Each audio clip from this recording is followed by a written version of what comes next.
গীতার একটি শ্লোকে বলা হয়েছে, জানতি দেবব্রতা দেবান, পিতৃং জানতি পিতৃব্রতা, ভূতানি জানতি ভূতেজ্জা, জানতি মদ যাজিন হোপি মাম। অর্জুন, যারা কামনা বাসনা নিয়ে দেবতার পুজো করেছে তাদের দেহের মৃত্যুর পর আত্মা স্বর্গলোকে যাবে, স্বর্গ সুখ ভোগ করবে। যখন পূর্ণকর্ম শেষ হয়ে যাবে মর্তলোকে তাদের আবার জন্ম নিতে হবে। হলো। আর পিতা মাতার যারা পুজো করেছে তাদের মৃত্যুর পর পিতৃলোকে যাবে, সুখ ভোগ করবে। আবার যারা ভূত প্রেতের পুজো করেছে তারা ভূত লোকে যাবে। আমরা তো জানি এটা শ্যামা পুজো। সারা নৈহাটি চত্বর ঘুরে দেখলাম সব মায়ের গায়ের রং কালো। শ্যামা মানে আমার প্রভু রামচন্দ্রের গায়ের রঙের মতো, নবদুর্বদল শ্যাম। কিন্তু দেখেছ শাস্ত্রটাকে যে যার নিজের ইচ্ছা মতো তৈরি করছে। তাহলে কলির জীবের এত দুঃখ কেন? ভগবান বললেন, যশ শাস্ত্র বিধি মুসৃজ্য বর্ততে কাম করত ন সিদ্ধ বাপনতি ন সুখং পরাঙ্গতি। যারা শাস্ত্র মানছে না, নিজের ইচ্ছা মতো সুখ লাভের জন্য কর্ম করবে, বোঝা যাচ্ছে তারা কি করে সুখ ভোগ করবে? ইহলোকেও সুখ পাবে না, মরার পর তাদের গতি হবে কি অর্জুন? তাহলে মা কালীকে আমরা ল্যাংটা করে পুজো করব কেন? মা কালী কি ল্যাংটা?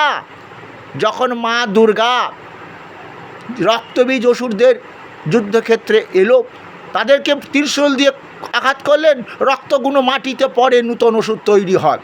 তখন তার দেহ থেকেই তো এক নারী মূর্তি সৃষ্টি করলো, যার গায়ের রং কালো, রক্ত বস্ত্র পরিহিতা। এটা তো আছে শ্রী শ্রী চণ্ডীতে, হাতে খড়গ, পানপাত্র। তাহলে সেই মাকে কেন ল্যাংটা করে তোমরা পুজো করবে? মন্ত্র বলো কি? মন্ত্রে বলো যে তৎ মাতা দক্ষিণা কালিকা ওই নমঃ নমঃ। মা দক্ষিণা কালী কি ল্যাংটা? সেই মা কি দক্ষিণেশ্বরী কি মা পাঁটা খায়? তাহলে মাকে তোমরা ল্যাংটা করে পুজো করো, পাঁটা বলি দাও, মাকে পাঁটার মাংস খাওয়াও, বাবা ভোলানাথকে গাঁজা খাওয়াও, মাকে মদ দিচ্ছ, খুব আনন্দ লাভ করছো। জানো ওই মরার পর তোমাদের ভূত লোকে যেতে হবে আত্মা। তাই অর্জুনকে বলছে, যারা ভূত প্রেতের পূজা করে তারা ভূত লোকে যাবে। মদ অর্থাৎ যারা আমার পূজা করবে আমার বৈকুণ্ঠ লাভ করবে। কি চাও? মাকে পুজো করবে ল্যাংটা করে, তাহলে ভূত লোকে যেতে হবে। সেটাই তো পরম গীতা জ্ঞান লাভ করতে বলেছিল সবাইকে। কিন্তু এটা কি হয়, কেউ মরে যাওয়ার পর সেখানে পাঠ হয়, কিন্তু ভগবান বারণ করেছিল, অর্জুন ইদং নাহা তো পস্কায় না তো ভক্তায় কদাচনম ন চা শ্রুষবে বাচ্চং ন চ মাংযসতি। যে আমার ভক্ত নন, আমাকে মানে না, অবজ্ঞা করে, আমার জ্ঞানের কথা বিশ্বাস করেনি, এমন পাষণ্ডকে তুমি আমার গীতা জ্ঞানের কথা শোনাবে না অর্জুন। কিন্তু আমাদের বলে, আমাকে ডাকলো, দাদা গীতা পাঠ করতে, বাবা মরে গেছে, মা মরে গেছে, আমিও গেলাম। কিন্তু ওই জন্যে আবার ভগবানও বলেছে, কি বলেছে, বারণ করেছে, যেমন যে ভক্ত নয় তাকে শোনাতে মরে যাওয়ার পরও, বোঝা গেল। তবে এটাও বলেছে, অর্জুন যদি কেউ আমার এই গীতা জ্ঞান ব্যাখ্যা করে শোনায় আমার ভক্তগণকে, তাহলে এমন ভক্ত আর পৃথিবীতে কোনো দিনই জন্ম নেবে না। ঈশ্বর সেই আমাকে সৃষ্টি করেছে, আমি এই জন্য প্রত্যেক জায়গায় গিয়ে এই গীতাটাকে ব্যাখ্যা করি। প্রথমে বলি, এবং অষ্টাদশাধ্যায়ী গীতা বাংময়ী মূর্তিশ্বরী জানিহি জ্ঞান মাত্রে না মহাপাতক নাশিনী। 18 অধ্যায় গীতা ভগবান কৃষ্ণের মুখনিসৃত বাণী, যেটা জীব শ্রবণ করলেই পাপ মুক্ত হবে। তাহলে গীতা পড়ে কত জ্ঞান লাভ করছো তোমরা, বুঝতে পেরেছ? তাহলে নিশ্চয়ই তোমরা মা কালীকে ল্যাংটা করে পুজো করবে না, মায়ের সামনে পাঁঠা বলি দেবে না, বোঝা গেছে? এবং মায়ের মন্ত্রটা কি আছে, অঞ্জলি দেবে, তখন মন্ত্রটা কি বলবে? ও সর্বমঙ্গল মঙ্গলে প্রভু শিবে সর্বাত্ম সাধিকে শরণ্যে ত্র্যম্বকে মাতা গৌরী মাতা নারায়ণী নমস্তুতে।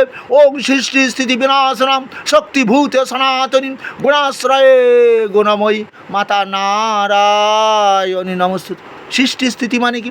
মা সৃষ্টি করছে, মার গর্ভে আমরা আশ্রয় নিচ্ছি, 10 মাস 10 দিন বাইরের জগতে এলাম, মা আমাদের পালন করছে। আর সেই মা কি সেই সন্তানকে ধ্বংস করে দিতে পারে? কিন্তু মা কালী রূপে সেখানে আমার ধ্বংস করেছে। কারণ রক্তবীজ ও অসুর এরা স্বর্গরাজ্য দখল করে নিয়েছে। দেবতারা মর্তলোকে সাধারণ মানুষের মতন ঘুরে ফিরে বেড়াচ্ছে, কত তাদের কষ্ট। তাই জগৎ জননী দেবতারাও তো সেই মার থেকেই সৃষ্টি।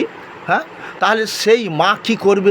সন্তানদের আজকে স্বর্গরাজ্য পাইয়ে দেবার জন্য শেষ পর্যন্ত কি বলো, মা কালী নাকি কাঁচা খেগো দেবতা, স্বর্গরাজ্য পাইয়ে দেবার জন্য দেবতাদের আজকে ওই রক্ত বীজের অসুরের রক্ত পান করেছিলেন। শুধু একলা নয়, মা তখন শিবা সৃষ্টি করলো। শিবা মানে শৃগাল, সেই শৃগালেও রক্ত খাচ্ছে।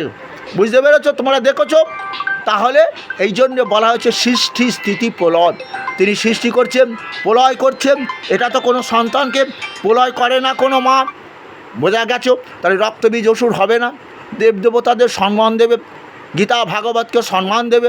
তাহলে তোমাদের অকাল মৃত্যু ভগবান দেবে না।